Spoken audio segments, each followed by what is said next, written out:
د واده نه پس د ښځې کوناټي ولې غټېږي؟ سلام دوستانو، ښه راغلاست درته وایم په دې هیله چې روغ جوړ او خوشحاله اوسئ.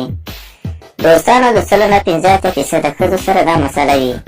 چې د وزن سره سره یې کوناټي هم غټېږي، او اوس بیا په دې وخت کې ورته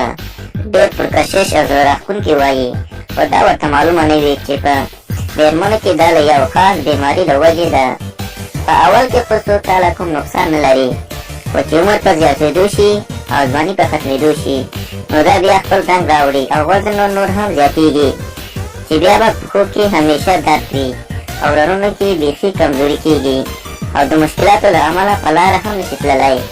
که چیرې هغه اوږد سفر نشي کولی او په کارونو کې خو ورته لا مشکلات وي. خو په نجونو کې دا مسله د زیات کېناستو او خوب کولو، کوروالی ډېر کول، د شانه او د قسم قسم کریمونو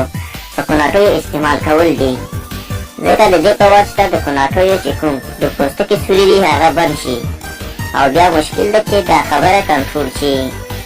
او بیا ورته سوزش هم پیدا شي. د نجونو خو دا عادت وي چې په یو ځای کې هم ډېرې کښېني او ټي وي ګوري او کوم ورزش هم نه کوي، چې دا هم یو علت ده چې کوناټي یې غټ شي، ځکه په دې معاشرې کې خو ښځې ورزش نه کوي، خو همدا یو لاره لري چې هغوی باید لږ ورزش وکړي، که نه ټول عمر به یې په تکلیفونو کې تېر شي. دوستانو، دا د داسې ناروغي ده چې